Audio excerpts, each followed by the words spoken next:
Picture this for a second. It is late May, Memorial Day weekend is officially here, and you are standing at the edge of a swimming pool. Oh, yeah. I know exactly where this is going. Right. I mean, the sun is beating down, the concrete is like legitimately hot under your feet, the kids are finally out of school, and all the seasonal cues are telling your brain one very specific thing, which is it is summer, and this water is going to feel absolutely amazing. So you jump. Exactly. You close your eyes, you take a flying leap, and you hit the water. But instead of that refreshing, predictable summer warmth you were expecting, you plunge into an absolute ice bath. Oh, the worst feeling. It's a total shock to the system. It literally takes your breath away. Yeah. Because the environment looks like summer, it sounds like summer, but the reality under the surface is behaving completely differently than you expected. That is such a perfect way to describe it. Well, I mean, that ice bath is exactly what homeowners and prospective buyers in Wise County, Texas are jumping into right now. And that is why we are here today. Our mission for this deep dive is to bypass all the clickbait headlines, skip the neighborhood panic, and just look at the raw data. We need to decode the actual mechanics of this specific housing market, stripping away the noise to figure out the truth of late May 2026. And to do that properly, we really have to rely on instruments that measure the actual temperature, not just the weather report on the evening news. All right. We need the hard numbers. Exactly. So the stack of sources we are pulling from today includes some really comprehensive, hard data real estate reports. We are looking at the latest numbers from NTREIS. And for anyone who doesn't know, that's spelled NTREIS, but pronounced NetTrace, right? Like a word rest, but with a net. Yeah, exactly. NetTrace, which is the North Texas Real Estate Information Systems. And along with that, we've got detailed analytics from ShowingTime Plus and some highly granular local market summaries encompassing April and the entire first quarter of 2026. So we have the receipts, basically. They have all the receipts. Good. Because, if we just look at the calendar right now, this should be the absolute peak frenzy of the spring and summer real estate market. Oh, historically, absolutely. I mean, this is the traditional window when for sale signs just multiply overnight, bidding wars become a spectator sport, and moving trucks block every other driveway in the neighborhood. That's the normal expectation. But the data is telling a completely different story. So let's start with the big picture here, because we really can't understand the local temperature in Wise County without understanding the broader macroeconomic weather system that's kind of dictating the terms. Yeah, you have to look at the macro to understand the micro. Right. So let's look at the national radar first. The sources note that broader U.S. existing home sales recently saw this unexpected bump. They rose 1.7% to a seasonally adjusted annual rate of about 4.09 million. Which surprised a lot of people. Yeah. And the median U.S. home price ticked up to $398,000. So, I mean, that sounds like a fairly sunny national picture driven by some brief dips in mortgage rates. But when we zoom our radar into the North Texas region specifically, things start looking entirely different. Completely different. New listings are down 2.4%. Overall inventory shrank slightly, and the median sales price in the broader region actually dipped 4.0% down to $360,000. And that divergence, between the national figures and the North Texas data, that is our first major clue today. Okay, unpack that for me. Why is North Texas acting so differently? Well, the national bump was largely reactionary to very brief, microscopic dips in mortgage rates. Just a tiny window of The opportunity. quick gasp of air. Exactly. But the broader trend, especially locally, is really being dictated by this creeping, persistent return of interest rates moving back above the 6% mark. Which is painful. It is, because that 6% threshold isn't just a number on a page. It acts as a massive psychological and financial barrier for buyers. But the sources highlight something even more complex than just the raw interest rate. They note this pervasive buyer paralysis in the market right now. Buyer paralysis, like they're just frozen. Yeah, freezing in place. Yeah. And what the data attributes a portion of this paralysis to is actually global geopolitical uncertainty. Wait, what? Specifically, ongoing unrest in the Middle East, causing buyers to just completely freeze. Okay, hold on. I need to stop you there because my immediate reaction to that is just deep skepticism. I know, it sounds like a stretch at first. It really does. I mean, I completely understand how a mortgage rate creeping over 6% changes a family spreadsheet. Right, the math changes. Yeah, it directly impacts the monthly payment. That is a tangible mathematical friction. But how does global geopolitical unrest in the Middle East practically translate to a family sitting in their kitchen, deciding not to buy a 4-bedroom house in Wise County, Texas? It's a fair question. Like, if I'm trying to get my kids into a better school district, am I really checking foreign policy news before I call my real estate agent? I just don't buy that. Well, the connection isn't about families explicitly reading foreign policy briefings over their morning coffee. It's not that direct. Okay. It's about the underlying plumbing of the global financial system and how that plumbing dictates consumer behavior without them even realizing it. Okay, trace the actual mechanism for me then. How does the plumbing work? Let's look at it this way.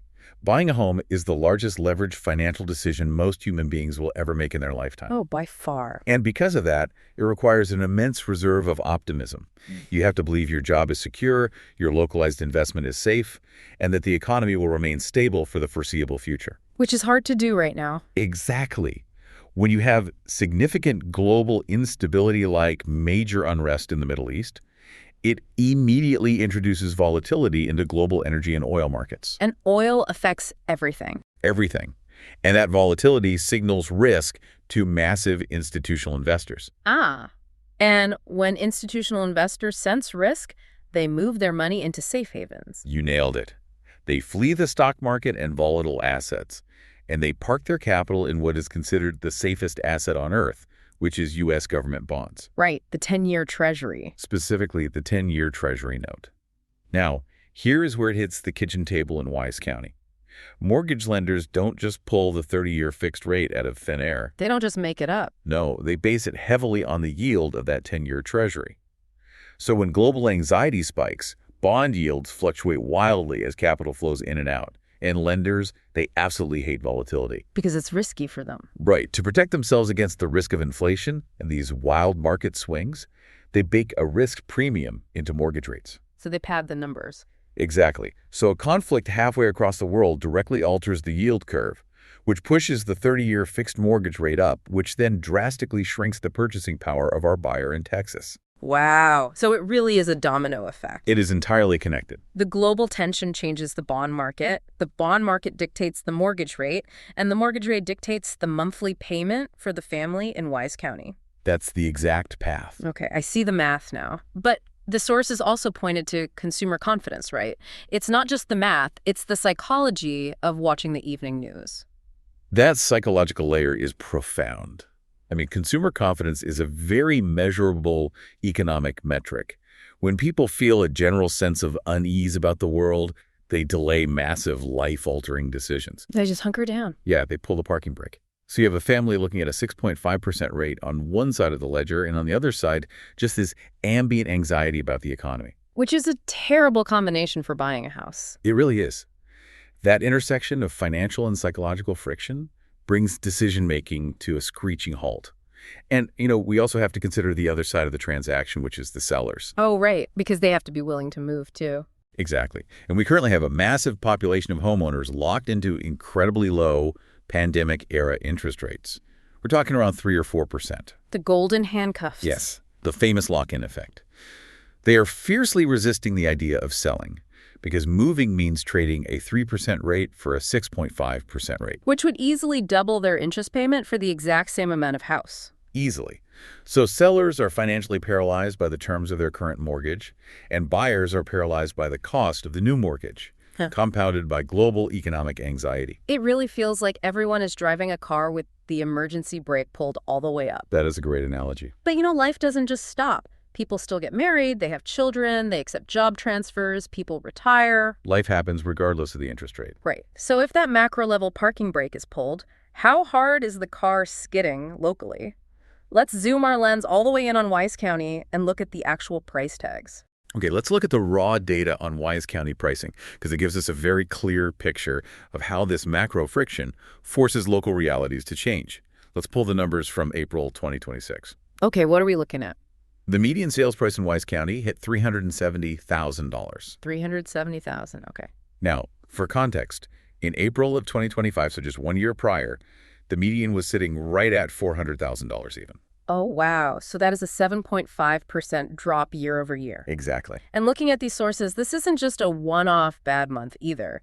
The year-to-date median through April is $355,000. That's down 7.8% from the same period last year. Right. The first quarter, the Q1 median was $352,698, which is down 6.4%. Oh. And if you isolate just the month of March 2026, the median was down a staggering 11.1%. It's a significant shift. I mean, the 12-month rolling chart paints a really vivid picture of a market that peaked well over $375,000 recently and has just been in a sustained retreat. Yeah, the trend line is pointing down. So I have to ask, if I'm listening to this right now and I own a home in Wise County, I'm hearing things like down 11% in March, and my mind immediately jumps to the C word. A crash. A crash. Talk me off the ledge here. Why isn't a sustained 7 to 11% drop a systemic failure of the market? I mean, it is entirely rational to hear those percentages apply to your primary asset and feel a surge of panic. It's your home. It's your net worth. It's terrifying. It is. But we have to separate the visceral emotion from the structural economics. Because a crash, like the catastrophic failure we witnessed back in 2008, is characterized by forced liquidations. That's foreclosures. Exactly. Oh. It's driven by bad debt, subprime foreclosures, a sudden evaporation of all buyer demand, and people being forced to sell homes they literally cannot afford to buyers who just do not exist. Right, the bottom falls out because the asset is fundamentally toxic. Exactly. The loans were toxic. That is absolutely not what the data shows in Wise County today. What you're witnessing right now is a deliberate, mathematically necessary price correction to find a new equilibrium. A deliberate price correction. Unpack the mechanics of that for me, because to a seller, a correction feels exactly like losing money. Well, think about the context of the last few years. During the pandemic, real estate experienced hyper-appreciation. We saw double-digit growth year over year, which was historically unprecedented. It was crazy. Houses selling in a day for way over asking. Right.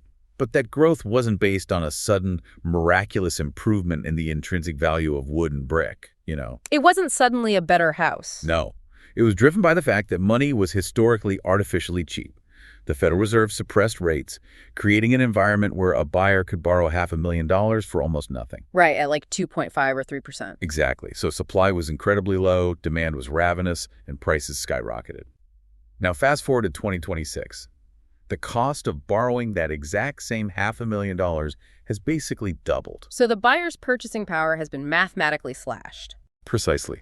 Let's do the rough math just to make it concrete. Let's say you have a $400,000 home financed at a 3.5% interest rate. That might carry a principal and interest payment of roughly $1,800 a month. Okay, $1,800. Now, that same $400,000 home financed at today's 6.5% rate carries a payment closer to $2,500 a month. Ouch. That's a $700 difference. Right. And the buyer's paycheck hasn't increased by $700 a net month to cover that. Definitely not. Their wallet is the exact same size. Therefore, the price of the asset, the home itself, must come down to match what the buyer can actually afford to service on a monthly basis. Okay, that makes a lot of sense. The market is just breathing out. It is correcting the asset price to accommodate the higher cost of capital. Sellers are simply receiving fewer offers and having to accept prices that are 7 to 8% below what comparable homes fetched during that era of cheap money. Right, it's a recalibration to financial reality, not a systemic collapse. Exactly. The loans are solid. The homeowners have equity. They just can't command the pandemic premium anymore. The asset price has to bow to the gravity of the interest rate. If the money costs more, the house has to cost less. Okay, I follow the logic perfectly. But here's where I get stuck. Okay, what is it? If prices are dropping that fast, my immediate assumption is that there must be empty houses sitting on every corner gathering dust, right? That would be the traditional assumption, yeah. Like, if buyers are squeezed and sellers are reluctantly lowering prices, we should be seeing this massive glut of stagnant inventory. But when we look at the supply and demand metrics in the sources, the data reveals this massive, deeply counterintuitive paradox. It is arguably the most fascinating behavioral metric in this entire stack of reports. Let's look at the supply side first, because you're right, supply is building. The data shows that supply in Wise County is undeniably growing. In April 2026, there were 681 homes for sale, which, is relatively flat compared to the previous year. But look at the Q1 data. Right. If you look at Q1, there were 682 homes for sale, which is a massive 23% jump from Q1 of 2024, when there were only 553 homes on the market. So inventory is building significantly over a 2-year horizon. And that buildup directly feeds into a metric called months of supply. The sources show Wise County sitting at 6.3 months of supply in April and 6.4 months for Q1. Let's pause and define that real quick because I think it's a vital concept for the listener. Good idea. Months of supply is essentially an absorption rate. It basically means that if no new homes were listed starting today, if the market just froze, it would take roughly 6.3 months for the current pool of buyers to purchase every single house on the market at the current pace of sales. Right. And that 6-month threshold is a really important number. It's the gold standard for defining market balance. Anything under 4 months of supply is a seller's market. Yes, that's the environment where you see waived inspections, massive appraisal gaps, and bidding wars because buyers are literally fighting over scarce resources. Like the Hunger Games of real estate? Exactly. But once an area crosses that 6-month threshold, it officially transitions out of the pandemic-era frenzy and moves firmly into a balanced or even buyer-friendly territory. Meaning buyers finally have some power. Yes, they suddenly have choices. They have leverage. They have the luxury of time to actually go home and sleep on a decision instead of making an offer from the driveway. And this is exactly where the paradox hits. Yeah, let's get into it. We have falling prices and we have growing inventory giving buyers the luxury of time.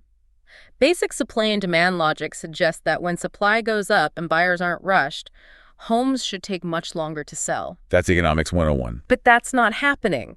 Days on market, the actual time it takes a home to go under contract, is shrinking. It's wild. In April, homes in Wise County sold in 92 days on average. That is down 10.7% from the 103 days it took in April of 2025. And in Q1, the average was even faster at 84 days. It completely defies the standard expectation. Wait, help me square this circle, because it's like walking into a store and it's like an hourglass where the sand is bottlenecked. Usually, if you dump more sand into the top, more inventory, it takes longer for any individual grain to make it to the bottom. Right. Or like a clearance rack. It's like walking into a store where the clearance racks are overflowing, but somehow the checkout line is moving faster than ever. How is it mechanically possible that buyers have more choices, prices are dropping, yet the homes that do sell are moving significantly faster than they did a year ago? Are buyers just suddenly becoming less picky? Not at all. In fact, buyers are actually more discerning than ever simply because their capital is so incredibly expensive right now. Right. At 6.5%, you can't afford to make a mistake. Exactly. So to understand this paradox, we really have to examine a behavioral shift among a very specific demographic of sellers in Wise County. We can call this concept honest pricing. Honest pricing. I like that. Yeah. What the data reflects is a stark division between two types of sellers right now. The first group is what I would call the stubborn sellers. The ones who still think it's 2022. Precisely. They lack self-awareness about the macroeconomic parking brake we discussed earlier.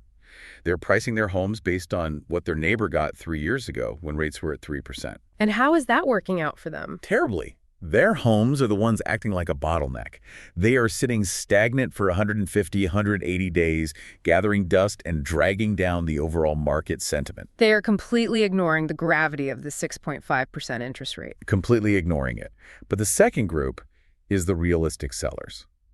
They are looking at the 6.3 months of inventory. They recognize that buyers are financially squeezed, and they are pricing their homes honestly for the reality of 2026. Okay, so they price it right from day one. Yes, and the market is rewarding them instantly.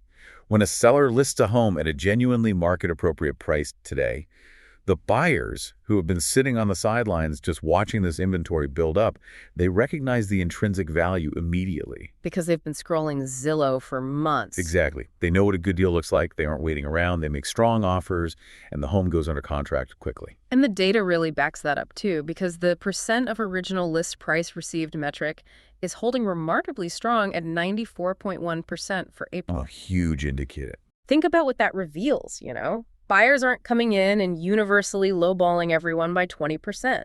If a house is priced right from day one, buyers are paying almost full asking price. Right. They just want an honest deal.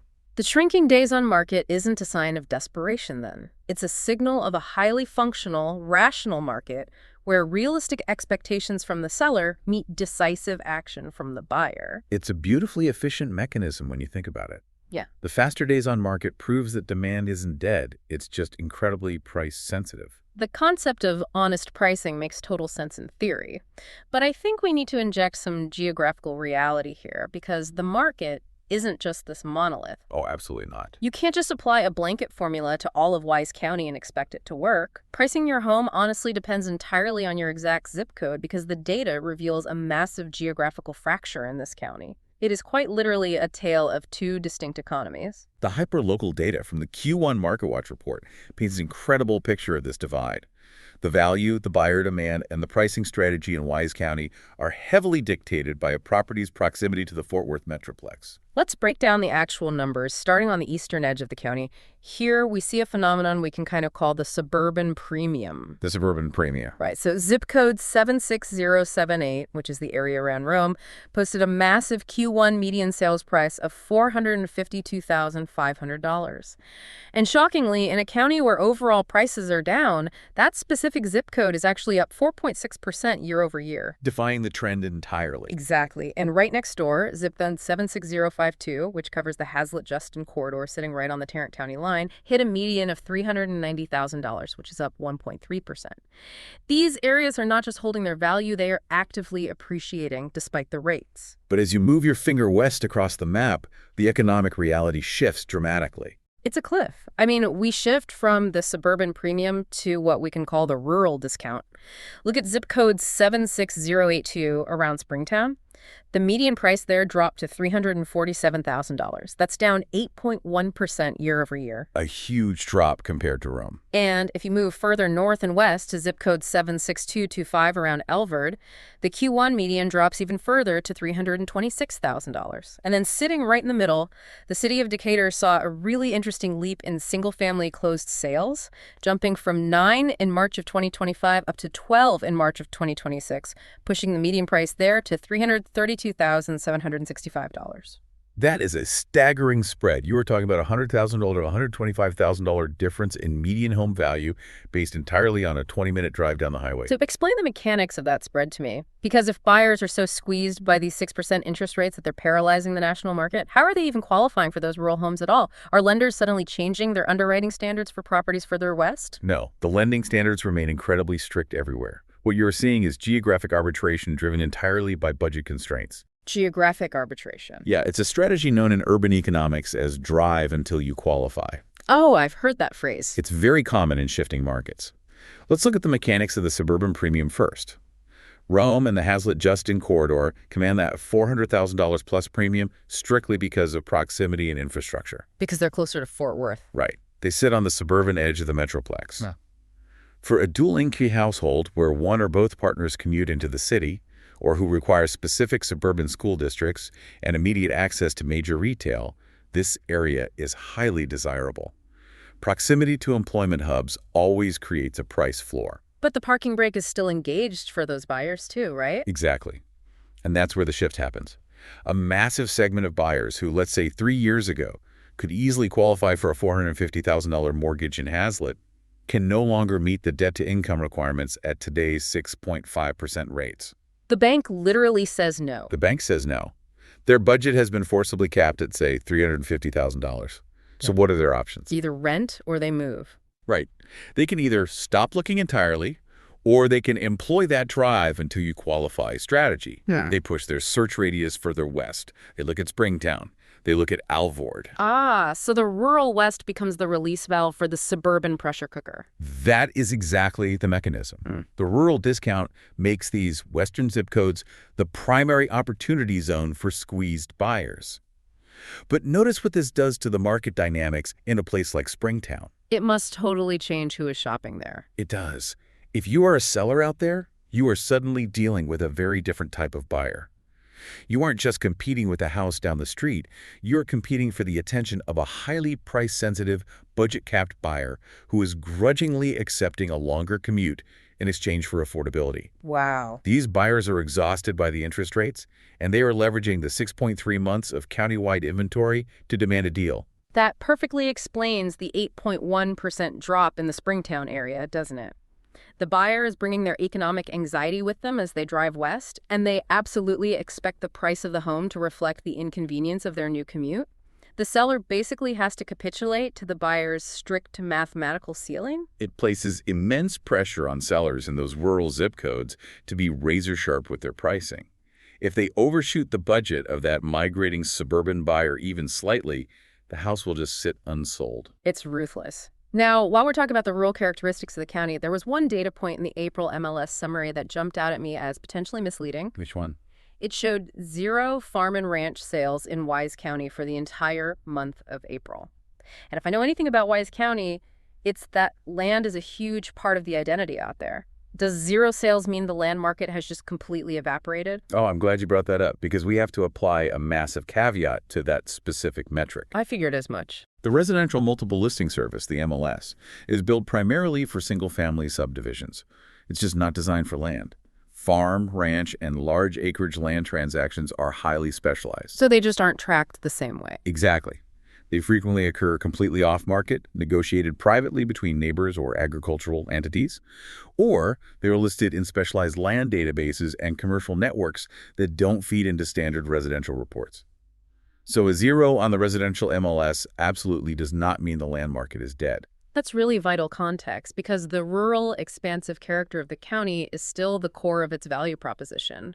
A huge portion of the people employing that drive until you qualify strategy aren't just looking for a cheaper house. They actively want that blend of Texas land with a tolerable proximity to the city. Absolutely. The land represents a tangible asset, which holds significant psychological appeal during times of macroeconomic uncertainty. It feels safe. Okay, so let's pull all these threads together. We've diagnosed the macro environment and the geopolitical parking brake. We've looked at the deliberate local price correction, bringing assets in line with the cost of capital.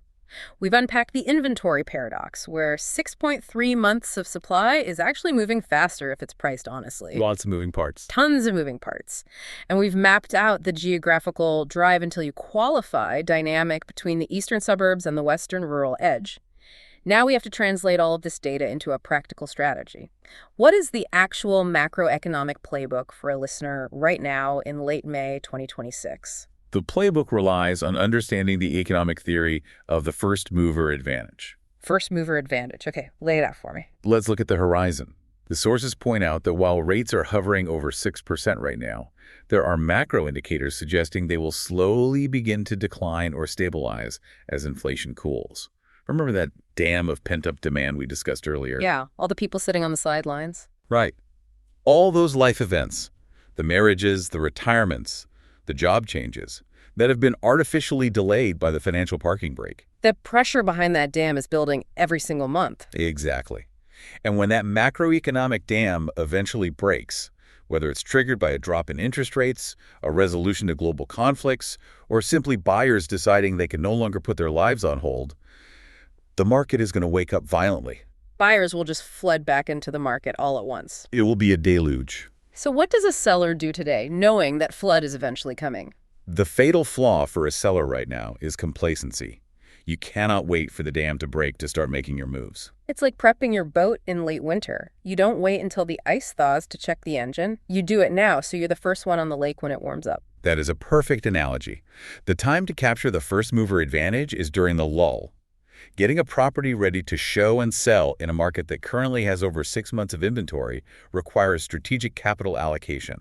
You are actively competing against 680 other properties in Wise County. You have to stand out. You do. Sellers need to be determining their estimated current selling price right now. Furthermore, they need to be looking into targeted capital improvements that provide a verifiable return on investment. We're talking about addressing deferred maintenance.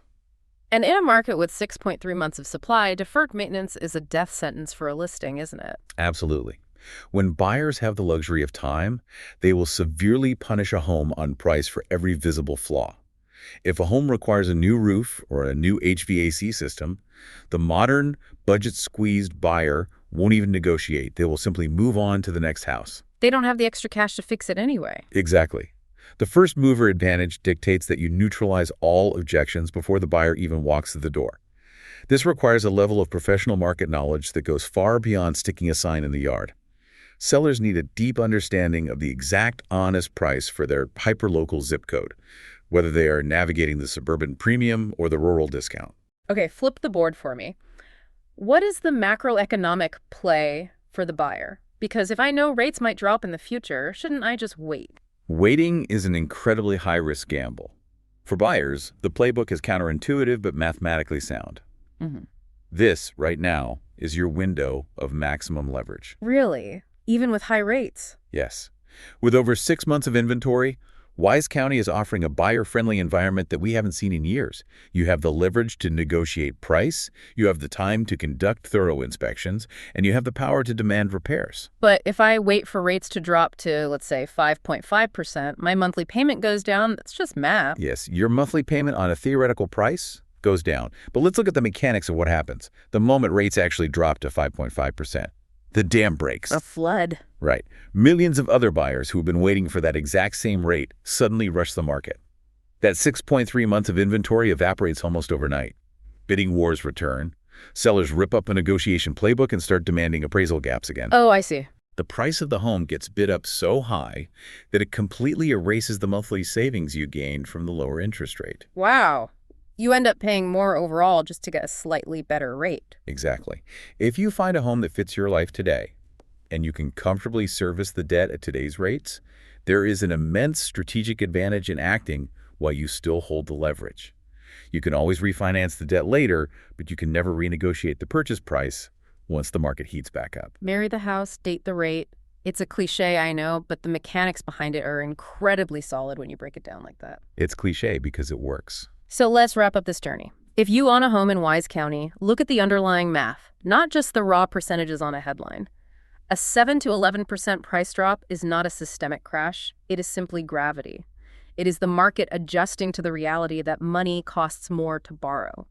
We are in a healthy, active ecosystem, finding a sustainable balance. It's a healthy correction? Exactly. Buyers, you currently possess a rare commodity, which is leverage. You have choices and you have time. And sellers, the paradox is real. The clearance rack is moving quickly for the items tagged with the correct price. The sellers who check their ego in the door and price honestly are moving their assets faster than they did a year ago. The entire system is functioning exactly as a rational economic model should when confronted with a higher cost of capital. The application for you, the listener, is clear. Whether you are actively preparing for a transaction or you are just trying to understand the economic ground beneath your feet, know your exact zip code's data. Understand if you are sitting in the Hazlitt Premium or the Springtown Discount, and position yourself strategically before the macroeconomic dam inevitably breaks. You know, I can leave the listener with one final overarching thought based on all this data. It's about a fundamental cultural shift in how we approach real estate. I'd love to hear it. For the better part of the last decade, the market heavily rewarded sheer, unfiltered ambition. A seller could price a home outrageously high, throw it on the MLS, and simply wait to see who would capitulate. And because money was essentially free, someone usually did. True. But the data from Q1 of 2026 proves that era is definitively over. We have entered a market environment that strictly, ruthlessly rewards accuracy. Today, self-awareness about the objective, mathematical value of your home isn't just a pleasant personality trait. It is your ultimate competitive advantage. Accuracy over ambition. That is a brilliant way to frame it. The rules of the game haven't ended, they've just changed. And when you jump into that pool this Memorial Day weekend, you might expect the water to be 85 degrees, but if the thermometer objectively says it's 70, you have to swim in the water you actually have. Thank you so much for joining us on this deep dive into the mechanics of the Wise County market. We hope you feel equipped to navigate whatever the season brings. Until next time, stay curious.